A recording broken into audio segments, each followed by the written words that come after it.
మా ఒళ్ళు ఎంత చైతన్యమైందంటే ఇంటికో డప్పు, ప్రతి హృదయం కూడా కళాకారుడై సమాజంలో జరుగుతున్నటువంటి అన్యాయాన్ని గొంతెత్తి స్థాయికి మాత్రం ఎదిగింది.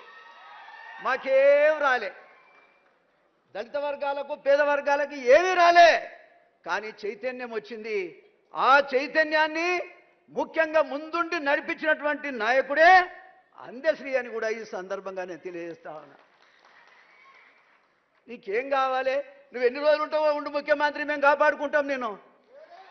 నువ్వు ఎన్ని రోజుల్లో ఉంటావో ఉండు, నేను 15 ఏళ్ళు కాదు.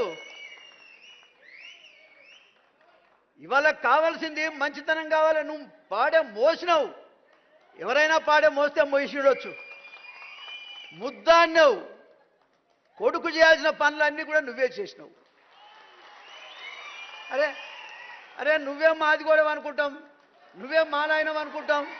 59 కులాలు నీ వెంబడే ఉండేటట్టు చేస్తాం. నాకు నువ్వేమి ఇవ్వక్కర్లేదు, సమస్యల మీద మాట్లాడటానికి అవకాశం ఇస్తే చాలు. నీ వెంబడే నాకు 70 ఏళ్ళు వచ్చినాయి, షుగర్ బాగుంది, ఎప్పుడు పోతుందో తెలియదు. అందశ్రీ గారు 64 ఏళ్ళకే పోయింది, నాకు 70 వచ్చినాయి. నేను 70 వచ్చిన నెల చూస్తుంటా, వీడు గట్టిగా నడుస్తుండా, నా పని అవుతుందా ఉంటుందా. మా హనుమంతరావుని చూస్తే అరే 20 ఏళ్ల కింద చూస్తే అట్లే ఉండి ఇప్పుడు అట్లే ఉన్నాయి. ఈయనతో పాటు పాదయాత్రలు కూడా చేసినట్టు మాలేరులో. సందర్భం వచ్చినప్పుడల్లా ఈ వర్గాలకు సంబంధించినటువంటి నాయకులను గౌరవించటం నాకు అలవాటు.